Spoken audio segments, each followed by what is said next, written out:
June 12, 2013. The Reynolds family had spared no expense for Olivia and Thomas's wedding.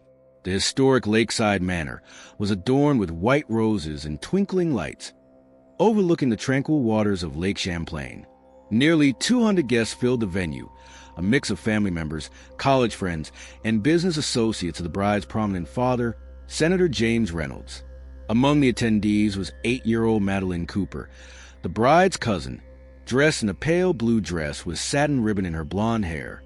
As the flower girl, she had already performed her duties perfectly during the ceremony, scattering rose petals down the aisle with practiced precision. In the reception hall, she weaved between tables, occasionally stopping to twirl and make her dress fan out around her. "Has anyone seen Maddie?" Catherine Cooper asked around 8:30 p.m., approaching the table where her sister, the mother of the bride, sat chatting with relatives. She was supposed to take her medicine half an hour ago. "I saw her by the dessert table about 15 minutes ago. Someone offered. She was watching a photographer take pictures of the cake cutting." Catherine nodded and made her way through the crowded reception. The party was in full swing now, the dance floor packed with guests moving to the live band's music. She spotted the photographer, a young woman named Rebecca Klein, packing up some equipment near the now decimated wedding cake. "Excuse me, have you seen a little girl in a blue dress? Blonde hair, about this tall?" Catherine held her hand just above waist height. Rebecca thought for a moment. "The flower girl? I think I saw her heading toward the gardens a while ago. She mentioned something about seeing the fairy lights." The gardens behind Lakeside Manor were a main selling point of the venue, meticulously landscaped with stone pathways winding through flower beds and decorative shrubs, all illuminated by thousands of tiny lights for evening events. Catherine thanked the photographer and headed outside, the cool evening air relief after the heat of the reception hall. "Maddie," she called, walking along the stone path. "Madeline, it's time for your medicine." The gardens were extensive, with several secluded alcoves and a maze of hedges leading down toward the lake. A few guests were scattered throughout, enjoying quiet conversations away from the music and drinking champagne beneath the starlit sky. None had seen Madeline. By 9:15 p.m., Catherine's concern had evolved into worry.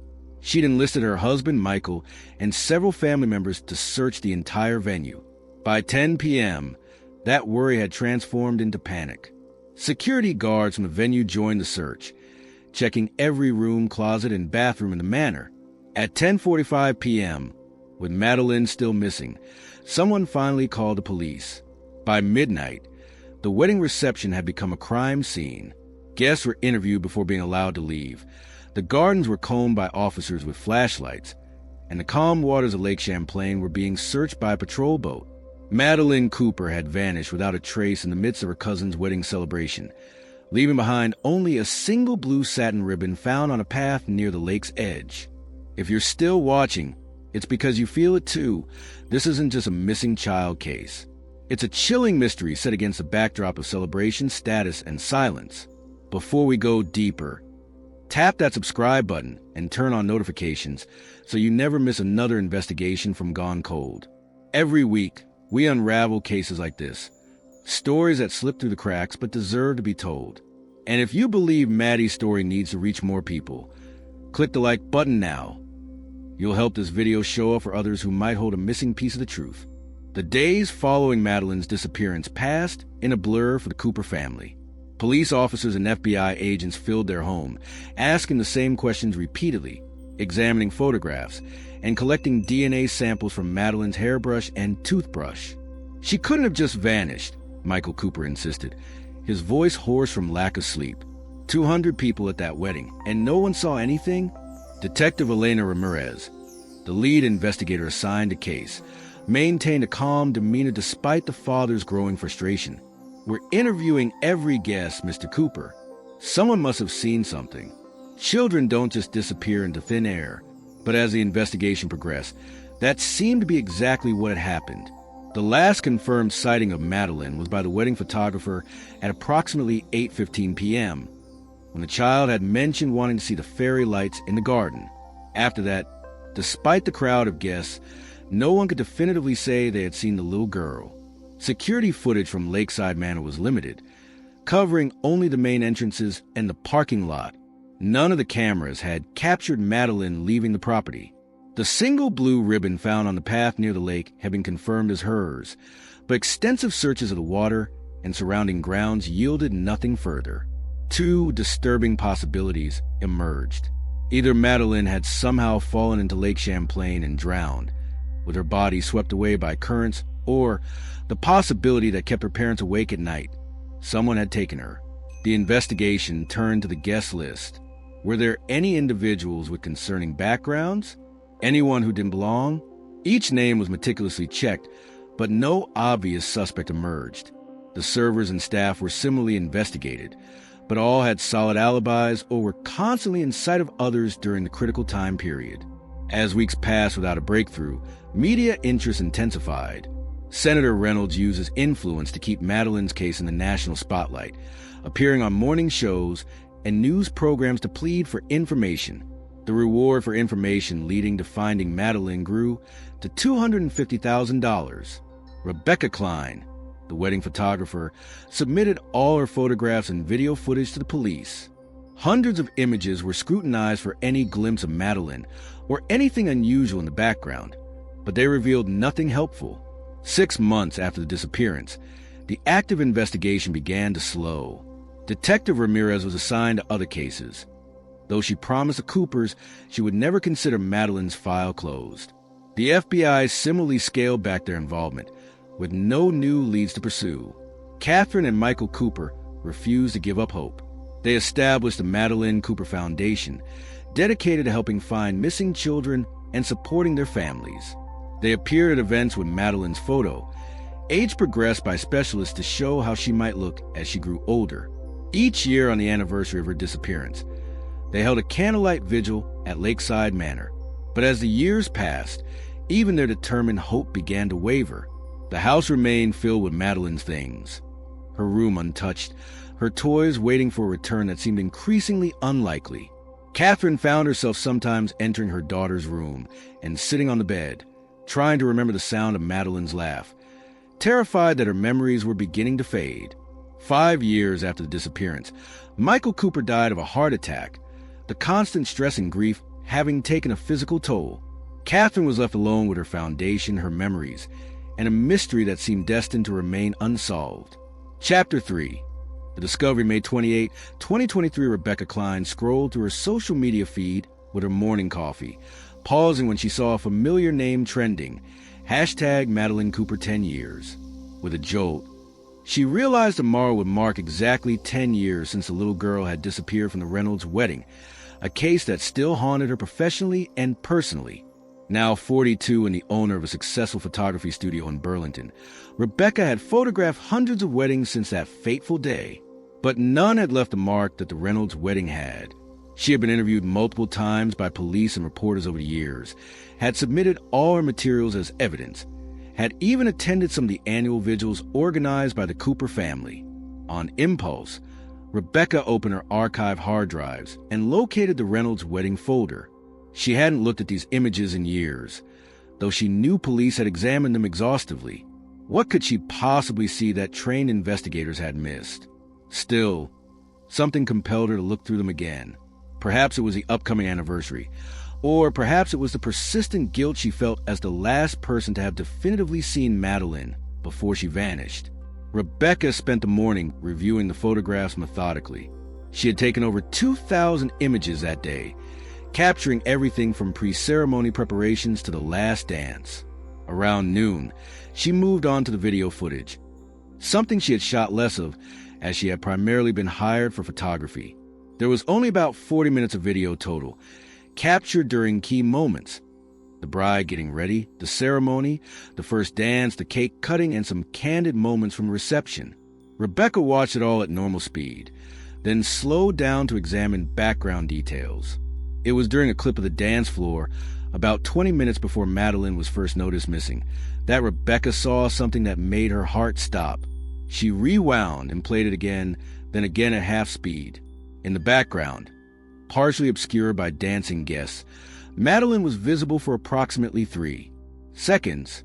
She was walking toward the garden doors, as expected given Rebecca's recollection of their brief interaction.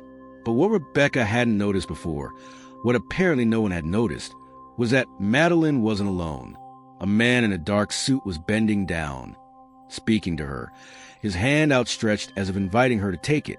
The angle was bad, the lighting worse, and the man's face was turned away from the camera. But he was definitely not Michael Cooper, nor any member of the immediate family that Rebecca recognized. Rebecca's hands trembled as she zoomed in and enhanced the frame as much as possible. The quality degraded, but she could make out a few details. The man was tall, with salt and pepper hair, and wore what looked like a service staff uniform, not a guest attire.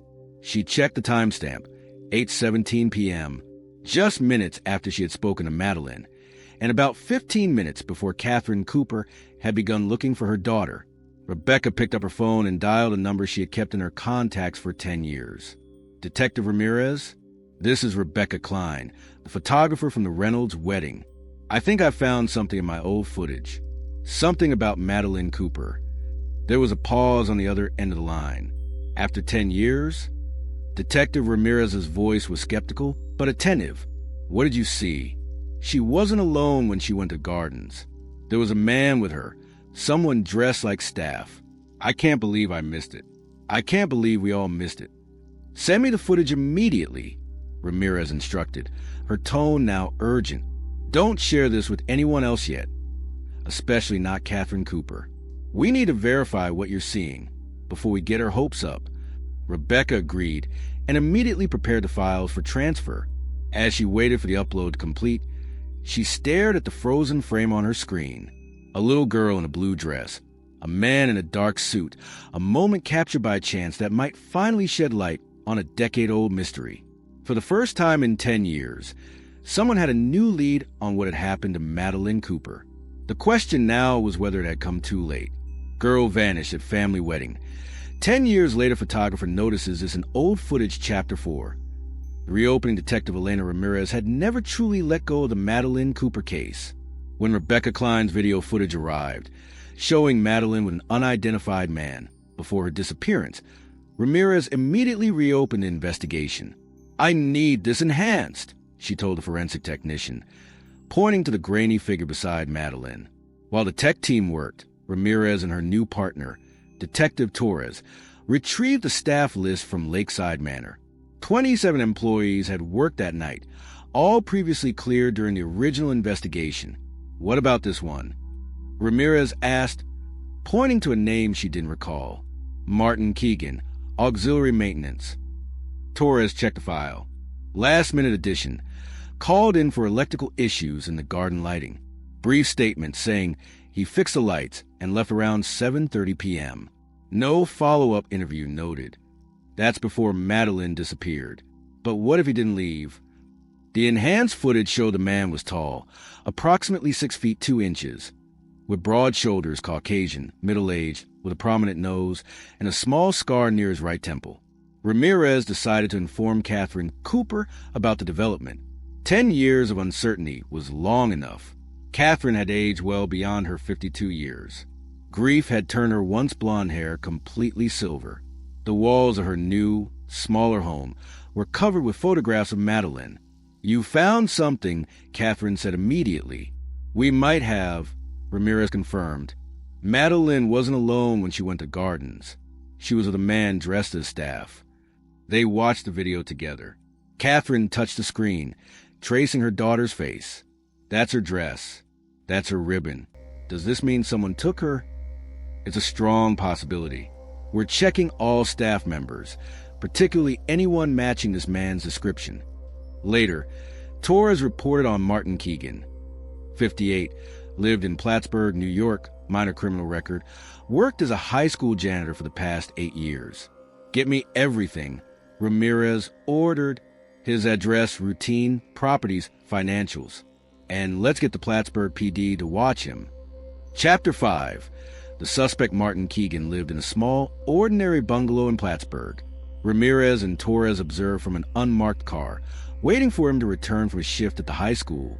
Financial records show nothing unusual around the time of Madeline's disappearance, Torres reported. He's lived in this same house since 2010. Family: divorced since 2005, no children. Ex-wife in Florida. Parents deceased. One sister in Buffalo. At 3:45 p.m., Keegan arrived home in a blue pickup. Ramirez studied him through binoculars. His height and build matched the man in the video. Let's give it a day, she decided. I want surveillance 24/7 while we dig deeper into his background. The next day, they split up to conduct interviews. At Keegan's workplace, the principal described him as reliable but solitary, with minimal student interaction. Meanwhile, Torres spoke with Keegan's neighbor, Mrs. Patel. Martin's a good neighbor, she explained. Quiet, helps me sometimes. Keeps odd hours. Has he ever had young visitors? Mrs. Patel shook her head. No children that I've seen. He doesn't have many visitors at all. She paused. Though there's that little cabin he goes to sometimes, up by Lake Placid. This was new, a property not in their records. They soon confirmed Keegan had purchased a cabin near Lake Placid in 2014, paying cash through a private sale never properly recorded. A remote cabin purchased with cash right after Madeline disappeared. Ramirez summarized for her captain. It's enough for a search warrant. On what grounds? Captain morale is challenged. We have grainy video and an off-the-books cabin purchase. No judge will sign off. Then let me talk to him directly. Get a sense of him. The following day, they approached Keegan's house. When he answered, Ramirez introduced themselves as detectives reviewing cold cases. We're following up on a case from 2013, a wedding at Lakeside Manor where you worked. Something flickered in Keegan's eyes briefly. I vaguely remember hearing about that, he said.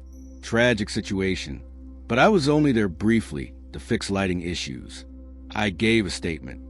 Inside his sparsely furnished home, Ramirez explained, new evidence shows Madeline Cooper speaking with staff member before she disappeared. And you think this man was me? Where did you go after completing the repairs? Home, Keegan said firmly. I finished around 7:30 and drove back to Plattsburgh. I had another job the next morning. Can anyone verify that? After 10 years? No, I doubt it. As they prepared to leave, Ramirez mentioned, we understand you have a cabin near Lake Placid, purchased in 2014. His reaction was unmistakable, tightening around the eyes, stiffening shoulders. Yes, a small fishing cabin. Is that relevant? Back in the car, Torres asked, what do you think? He's hiding something, Ramirez said. We need to see that cabin. Chapter 6. The cabin after presenting their evidence. Judge Wells granted a limited search warrant for Keegan's Lake Placid property. The cabin was at the end of a dirt road, surrounded by dense forest, perfectly isolated. Inside was sparse, a bed, kitchenette, stove, and fishing gear. Nothing immediately suspicious. Detective, an officer called. There's something off about this flooring. A loose floorboard revealed a hidden compartment containing a metal lockbox. Inside was a blue satin ribbon identical to Madeline's, a bracelet with Maddie spelled in beads, a butterfly hair clip, and a folded note, written in childish handwriting. Dear Mom and Dad, I'm sorry I went with a nice man. He said you told him to find me. I hope you're not mad. Love, Madeline. She wrote a note, Torres whispered. Outside, officers discovered a path leading into the woods. It ended at a clearing with a wooden cross. Ramirez called for ground-penetrating radar and the medical examiner. Keegan was arrested that evening. In interrogation, he confessed when shown the evidence. It was an accident, he claimed. She was scared about going into the garden alone, asked me to come with her. When she wanted to return, I told her we'd take a shortcut. She slipped on the path, hit her head on a rock. And instead of calling for help, you took her? She was unconscious. I panicked. There was so much blood, and I had a record. By the time I got her in my truck, she wasn't breathing. So you buried her at your cabin? I buried her near my sister's place in New York that night. The note, she wrote that earlier. I kept it, kept her things. I don't know why. And the grave we found? My dog, he said quietly. He died 3 years ago. Ramirez's phone rang as she left. The team at Keegan's sister's property had found human remains using ground-penetrating radar. After 10 years, Madeline Cooper had been found, a little girl who had simply wanted to see fairy lights, whose chance encounter with a maintenance worker had led to tragedy. As Ramirez called Catherine with the news, she thought about how moments captured by chance could remain hidden for years, only to emerge when least expected and change everything. "Catherine, it's Elena Ramirez. We found Madeline. I'm coming to see you now." Girl vanished at family wedding. 10 years later, photographer notices this in old footage chapter 7. The truth, Catherine Cooper sat motionless on her living room sofa as Detective Ramirez gently explained what they had found. The note in Madeline's handwriting, the personal items hidden in Keegan's cabin, the grave near his sister's property where forensic teams were now working. "He claims it was an accident," Ramirez said, watching Catherine carefully, "that she slipped and hit her head while he was showing her a shortcut back from the gardens. And he just took her." Catherine's voice was barely audible. "Instead of calling for help?" He panicked, said he was afraid he'd be blamed because of his record. Catherine closed her eyes, tears streaming silently down her face. For 10 years, she had imagined countless scenarios: Madeline kidnapped and held captive, Madeline growing up with a different identity, even Madeline lost in the woods or drowned in the lake. But the truth was both simpler and more devastating. A frightened child, a careless adult, a fatal accident, and a cowardly cover-up. "I need to see her," Catherine said finally. "When they find her, I need to see her." Ramirez nodded. "The medical examiner will need to make a formal identification. It won't be easy after all this time, but DNA testing will confirm it's her. I'll be with you every step of the way." 3 days later, the forensic team completed their excavation at the wooded area behind Keegan's sister's house. The remains of a small child were recovered, along with fragments of a blue dress matching what Madeline had worn to the wedding. DNA testing would take weeks, but preliminary examination confirmed the remains belonged to a female child of approximately Madeline's age and size. Martin Keegan was formally charged with involuntary manslaughter, tamper with evidence, and improper disposal of human remains. In exchange for a full confession and cooperation in locating Madeline's body, prosecutors agreed not to pursue kidnapping charges, which carried a much heavier sentence. Rebecca Klein watched the news of Keegan's arrest from her studio in Burlington, a complex mix of emotions washing over her. Relief that the mystery had been solved, grief for the little girl whose last moments she had inadvertently captured on video, and a strange sense of purpose, that her work, her eye for detail, had finally brought truth to a family that had suffered in uncertainty for a decade. She picked up her phone and dialed Catherine Cooper's number, which she had kept all these years.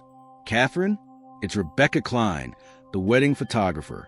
I just wanted to say how sorry I am, and that if there's anything I can do—" "You already did," Catherine replied, her voice steady despite everything. "You found her, Rebecca. After all this time, you found my little girl." Chapter 8. The memorial on a crisp autumn day, almost exactly 6 months after Madeline's remains were discovered, a small gathering assembled at Lakeside Manor. Catherine Cooper had chosen a location deliberately, not to reopen old wounds, but to reclaim a place that had been defined by loss for too long. The memorial service was intimate, attended only by close family, the detectives who had worked the case, and Rebecca Klein, whose careful review of old footage had finally solved the mystery. Senator Reynolds, now retired, stood beside his daughter Olivia, whose wedding day had been forever linked to tragedy. "Madeline loved celebrations," Catherine said, addressing the small crowd. "She loved music and dancing and pretty dresses. That's why I wanted to remember her here, where she was happiest on her last day with us." A small stone bench had been installed in the gardens, overlooking the lake.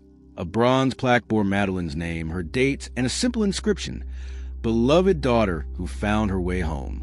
After the formal service, Catherine approached Rebecca, who stood somewhat apart from the others, her camera respectfully absent today. "I never properly thanked you," Catherine said, taking Rebecca's hands in hers.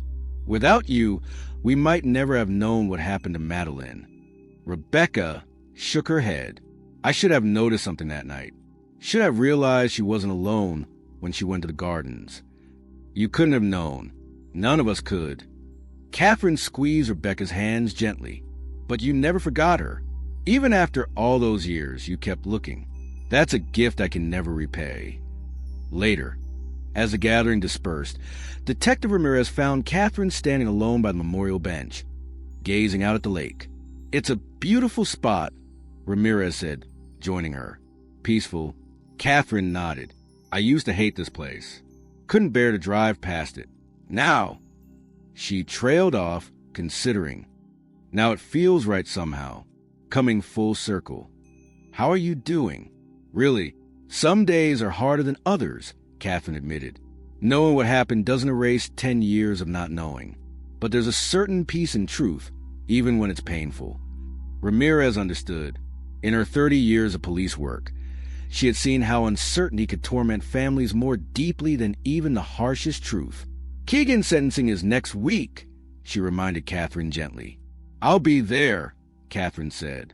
I need to look him in the eye. Not for revenge, but I need him to see me, to see what his silence cost us. As twilight fell over the lake, Catherine placed a small bouquet of wildflowers on the bench. Madeline had loved picking flowers, creating impromptu bouquets that wilted within hours but brought so much joy in their brief existence. Like Madeline herself, bright, beautiful, and gone too soon, but never forgotten. Chapter 9. The closer Martin Keegan received 12 years in prison, 5 for involuntary manslaughter, and 7 for the cover-up and improper disposal of remains. The judge cited his cooperation in finding Madeline's body as a mitigating factor, but condemned his profound moral failure in concealing the truth for a decade. Catherine attended the sentencing hearing with Rebecca beside her for support. When given the opportunity to make a victim impact statement, Catherine approached the podium with quiet dignity. I've thought for weeks about what to say to you, she began, looking directly at Keegan, about how to convey the depth of what we lost, not just Madeline, but years of our lives spent in agonizing limbo. My husband died, never knowing what happened to our daughter. Keegan kept his eyes downcast, unable to meet her gaze. I believe the accident was just that, an accident, but your choice afterward was deliberate. Every day for 10 years, you chose silence over truth. That wasn't panic or a mistake. That was cowardice. She paused, gathering herself. But I didn't come here today to condemn you. I came to tell you that I'm letting go of the anger, not because you deserve forgiveness, but because I deserve peace. My daughter deserves to be remembered for her life, not just her death. As Catherine returned to her seat, Keegan finally looked up, his face etched with remorse that had come far too late. 2 years later, Rebecca Klein published a book of photography titled Moments in Between. The collection focused on candid images captured at weddings, not the standard posed portraits or ceremonial moments, but the quiet, unguarded interactions that told deeper stories. The book was dedicated to Madeline Cooper, with a foreword by Catherine explaining how a few seconds of background footage had finally solved the mystery of her daughter's disappearance. The proceeds went to Madeline Cooper Foundation, which now focus on providing resources for families of missing children and funding for cold case investigations. Catherine herself had found unexpected purpose in her grief. She became an advocate for improved surveillance at public events and worked closely with law enforcement agencies to develop better protocols for responding to missing children reports. The Madeline Protocol, requiring immediate securing of all video and photographic evidence when a child went missing, was adopted by police departments across several states. On the 15th anniversary of Madeline's disappearance, Catherine returned alone to Lakeside Manor. The venue had changed ownership several times, but a memorial bench remained, overlooking the same unchanging lake. She sat quietly, watching the last light of day shimmer across the water. In her hand, she held the butterfly hair clip that had been returned to her after the trial concluded, a small, tangible connection to her daughter. "We found you, sweetheart," she whispered. "We never stopped looking." As she stood to leave, Catherine noticed a young woman with a professional camera moving quietly through the gardens, capturing the play of evening light on the flowers. "Are you photographing a wedding?" Catherine asked, The photographer shook her head. Just personal work. I'm a student of Rebecca Klein's. She talks about this place sometimes. Says it taught her to look more carefully at what's happening in the background of every frame. Catherine smiled, feeling the strange interconnectedness of life. How tragedy and healing, loss and purpose, past and future were all woven together in ways no one could predict. It's a good lesson, she said. The important details aren't always where you expect to find them. She gave the young photographer a final nod and walked back toward her car, leaving behind a weight of unanswered questions she had carried for so long. The mystery of what happened to Madeline had been solved, but the mystery of how to live afterward, that was answered one day at a time in the painful, precious work of moving forward while keeping memory alive. It was enough. After 15 years, it was finally enough. Madeline Cooper's disappearance reminds us how quickly joy can turn to tragedy, and how, even in the most public places, a child can disappear without a sound. A blue ribbon, a garden path, a family destroyed. If this story touched you, please like it. It helps keep this case in the public eye. And if you're not yet part of our community, subscribe to Gone Cold now